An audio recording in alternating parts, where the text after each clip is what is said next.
Good morning, students. Today we are going to start part 2 of agriculture.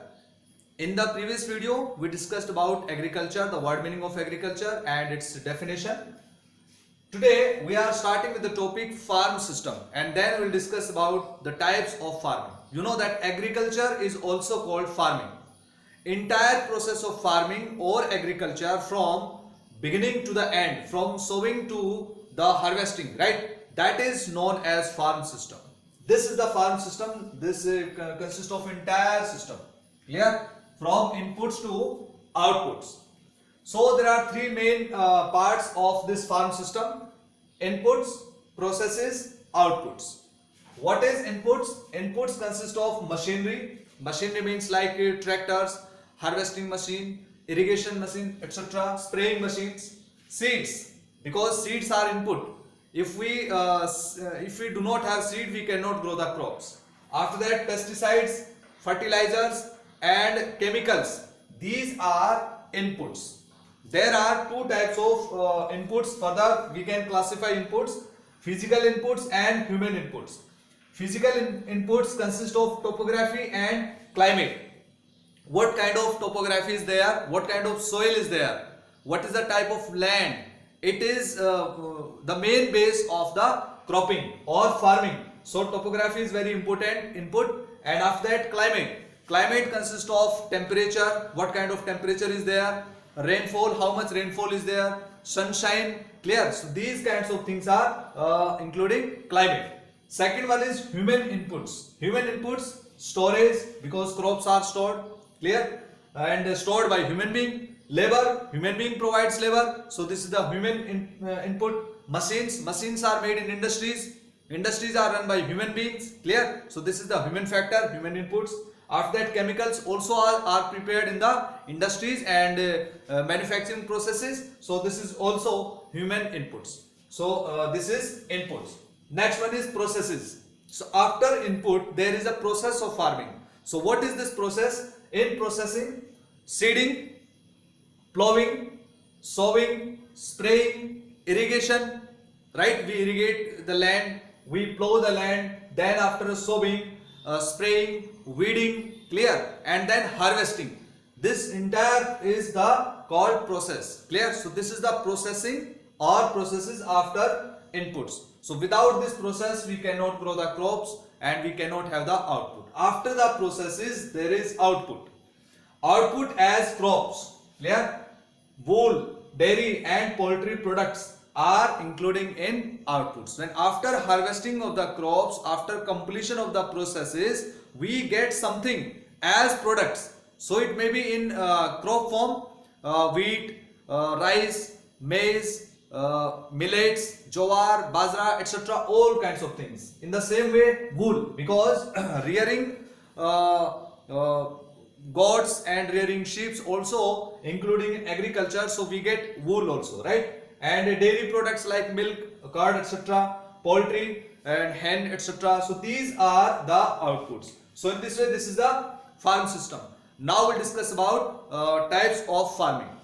Next topic is types of farming. What are the types of farming? On various bases and various factors like need of the products, demand of labor, technology, living standard, topography, soil, etc. we can classify farming into two parts. Number one, subsistence farming. Number two, commercial farming.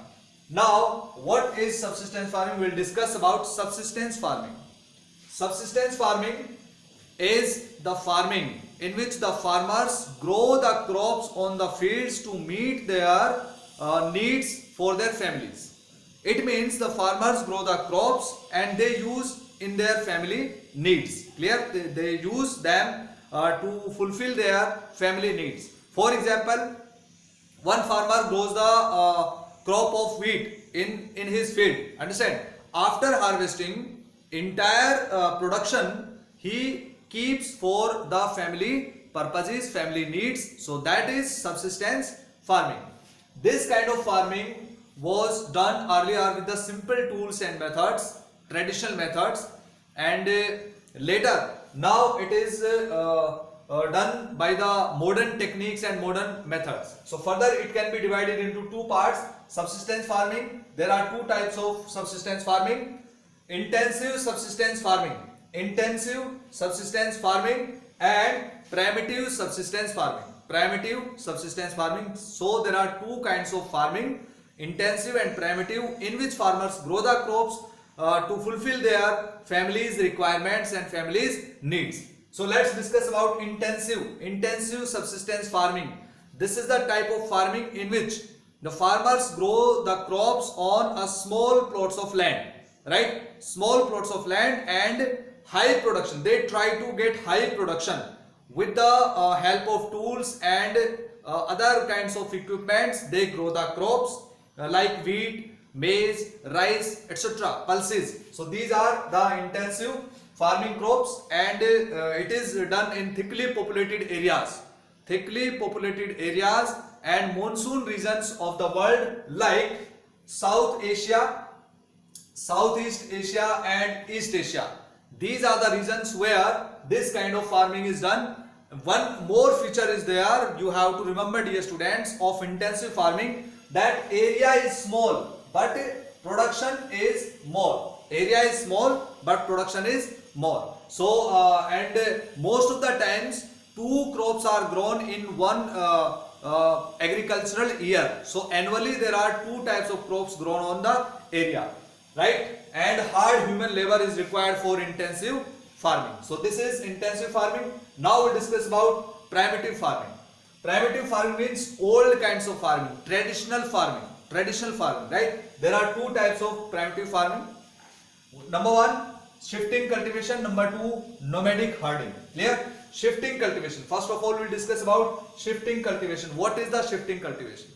It is also known as slash and burn cultivation. Slash and burn cultivation. What does it require? It is the main feature of subsistence farming in shifting cultivation, that on large area production is less. Area is large but production is less, and simple and traditional tools and methods are required. It is based on climate, it is based on rainfall, and what is the process in the shifting cultivation? So first of all, the tribal people and the people who are starting this farming in the forest, clear, they cut the trees and clear the land, then they burn that, right? And after that remaining ashes is mixed with the soil to make it more fertile, clear. After that the crops are grown, process is done, and then after 2 or 3 years, when the land loses its fertility, they change the land, they change the area. So in this way they shift area. So this is called shifting cultivation.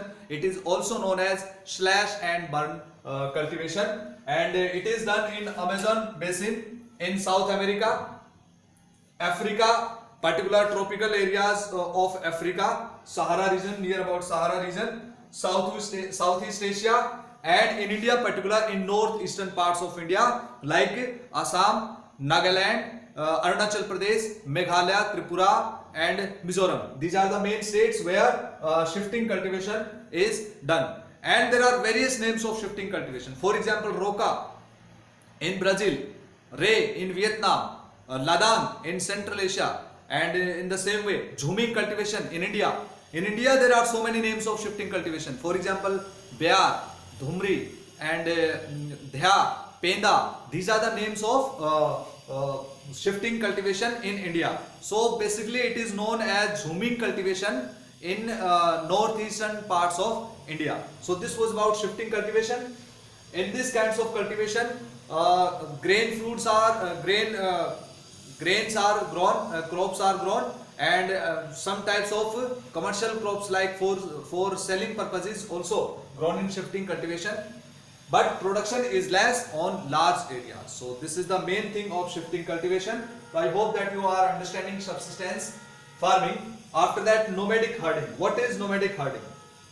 Nomads are the people who move from one place to another place with their animals, clear, with their cattle, with their sheep and goats and camel and yak and donkeys, goats, etc. So nomadic herding is also the part of agriculture.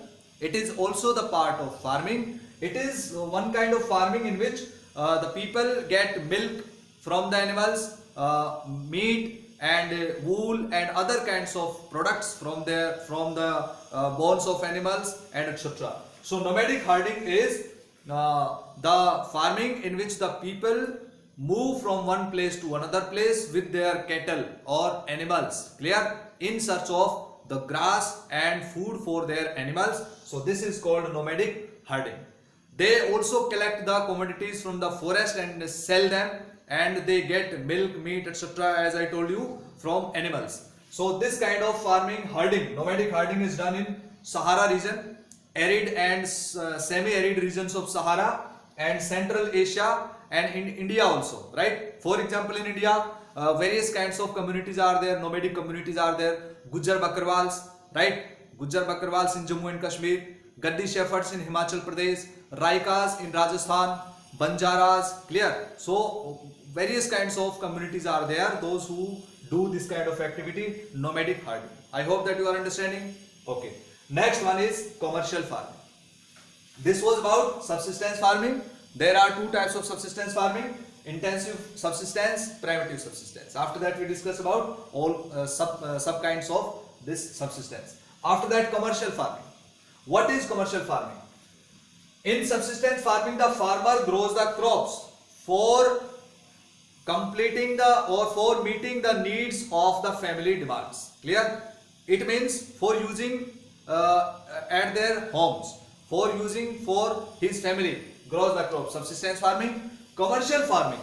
In this kind of farming, the farmers grow the crops to sell in the market for selling purpose. It means this becomes commercial. So for example, mixed farming and plantations. In mixed farming, various kinds of crops are grown at one time and they are sold in the market.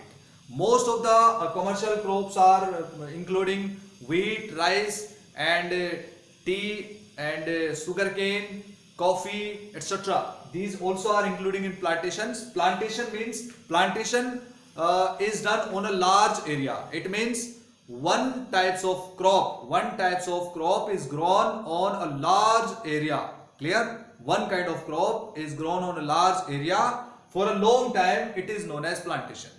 For example, in Brazil, tea plantation is there. In China, tea plantations are very famous. In India, tea plantations. In Brazil, coffee plantation also is there. In India, coffee plantation in southern parts of India, coffee is planted. So these are the plantations. Clear? So plantations are commercial purposes because the crops, the productions of plantations are sold in the market. If you have one plantation of tea, so the product of one plantation means tea as produced of one plantation you cannot use entirely. You have to sell the tea, most of the part of your production in the market. So in this way, plantations are used for commercial purposes, and in this way we have discussed about the types of farming, subsistence and commercial farming. So in this video we have discussed two topics: farm system and types of farming. I hope that you understood the topics. You have to revise. If you have any doubt, you can ask me by writing in comment box. Thank you. Have a nice day.